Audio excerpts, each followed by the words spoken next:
बड'लेटेस्ट आपडेटआव बयखौबो बरायबाय। दिनैनि रादाबखौ फरायदों आं प्रमद खाख्लारि।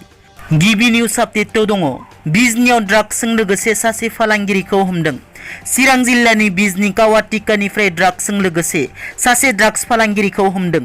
मोनसे स्रोत सोलोंनि गेजेरजों चिरां पुलिस आरो बिजनी पुलिसा बिजनी कावाटिकानिफ्राय गंसे नखराव सिग्रोमनानै 70.30 ग्रामनि ड्राग्सजों लोगोसे सासे ड्राग्स फालांगिरिखौ हमनो हायो।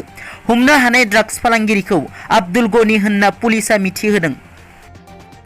नैथियाव दङ मिरु रैखाथि मन्थ्रि राजनाथ सिंहआ कामाख्या थानसालियाव दावबायफैदों। मिरु रैखाथि मन्थ्रि राजनाथ सिंह बिथाङा आसाम रायजोआव दावबायफैनाय लेखा दिनै फुंनि समावनो कामरुप जिल्लानि नीलाचल हाजोआव थानाय बिमा कामाख्या थानसालियाव दावबायफैदों। मुख'नो गोनांदि रैखाथि बिफाननि मन्थ्रि राजनाथ सिंह बिथाङा मैया बृहस्पतिबारखालि लखिमपुर जिल्लानि सा सानजा रायजोनि सिमनाफोराव गं 12 लामा लुफुंनायनि खामानिखौ जागायना होयो।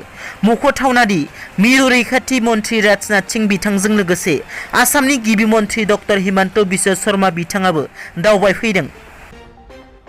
थामथियाव दङ कुसुगावआव सासे आइजोआ गोदोनायाव दलें लगायनानै जिउ फोजोबना लादों। क'क्राझार जिल्ला गसाइगावनि कुसुगावआव मोनसे दुखुनांथाव जाथाया जालाङो। कुसुगाव थानानि सिङाव थानाय बागानपारा गामिनि थागिबि प्रसेनजित ब्रह्मनि बिसि आरो 6 बोसोर बैसोनि हौवासानि बिमा मंगली मोसाहारिया गोदोनायाव दलें लगायनानै जिउ फोजोबना लादों। मिथिनो मोननाय बादिब्ला दिनै फुंनि समाव फिसाय प्रसेनजित ब्रह्मआ न'निफ्राय ओंखारलांनायनि उनावनो मंगली मोसाहारिया फासि नांना गावखौ फोजोबना लायो। जिउ फोजोबना लानाय आइजोनि दुखुथिया बिमा बिफाया फिसायनि नखरखौ देहायारि साजा होनायनि थाखाय जिउ फोजोबना लादों होनना अजद खालामदों। ब्रैथियाव दङ बर' हारिमु सिबियारि अनसायगिरि बिथांमोननि थाखाय मोनसे गोजोनथाव खौरां। बड'लेण्ड इंखं टेलिभिजननि गोदान हाबाफारि बड'लेण्ड इंखं टेलिभिजनआ गोदान टिभि सिरियाल दिहुननो आखायाव लादों। सिरियालनि मुङा जौ। सिरियालनि लिरगिरिया रजेन बसुमतारी। जौ सिरियालनि गोथार महरतआ मैया बृहस्पतिबार खालि जानानै थांबाय। गोथार महरतखौ खालामो बर'नि मुंदांखा मेथाइ खनगिरि मानगोनां मुस्रिमा सुलिखा बसुमतारीया। बाथियाव दङ तामुलपुराव 2001 मायथाइयावनो लुफुंनाय गंसे दालांनि थासारि। बाक्सा जिल्ला तामुलपुर महकुमानि बेन्दोङाव थानाय कुमारिकाता मुसलपुर थांनो हानाय गोसोम दैमानि सायाव थानाय दालाङा दैज्लांनि एसे अखा हाब्लानो बायफ्लंलांनो हमदों। 163 कोटि रांजों लुफुंनाय बे दालांखौ थांनाय 2001 मायथाइयावनो रायजो राजाफोरनि थाखाय बेखेवना होनाय जादोंमोन। नाथाय बे लामाया गोलाव समनिफ्रायनो गोथौ गोथौ हाखर जानानै बायफ्लंबोबाय थादों।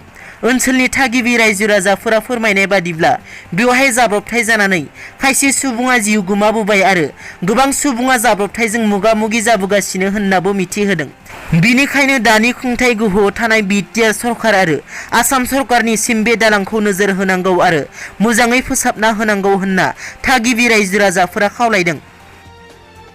दथियाव दङ बिटिआरआव फैबाय थानाय समाव जौगाखां खामानि मावलांनो थांखि लानायनि सायाव दिनै एग्रिकालचार एनिमेल हासबेन्डारि आरो फिसारि बे मोनथाम बिफाननि मावख'गिरिफोरखौ लानानै मेल जथुमदों बिटिआरनि गाहाय प्रमद बर' बिथाङा।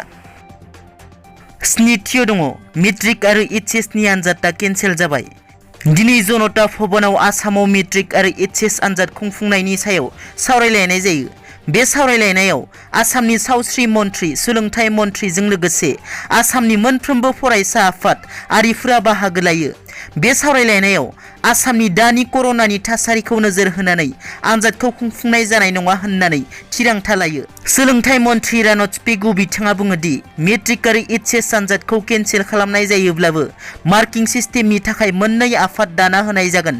बे आफाद मोननैनि मोनसेया थाखो 10 आरो मोनसेया थाखो 12नि थाखाय खालामनाय जागोन।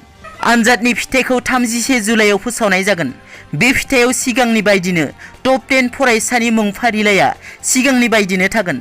सोलोंथाइ मन्थ्रिया फोरमायनाय बादिब्ला फरायसाफोरनि सिगांनि मार्कखौ नायनानै बेखौ खालामनाय जागोन होनना। दिनैनि रादाबा एसेनोसै। नोंथांमोना जुदि आंनि चेनेलखौ दासिमबो साबस्क्राइब खालामाखै अन्नानै साबस्क्राइब खालाम। गोजोन्थों।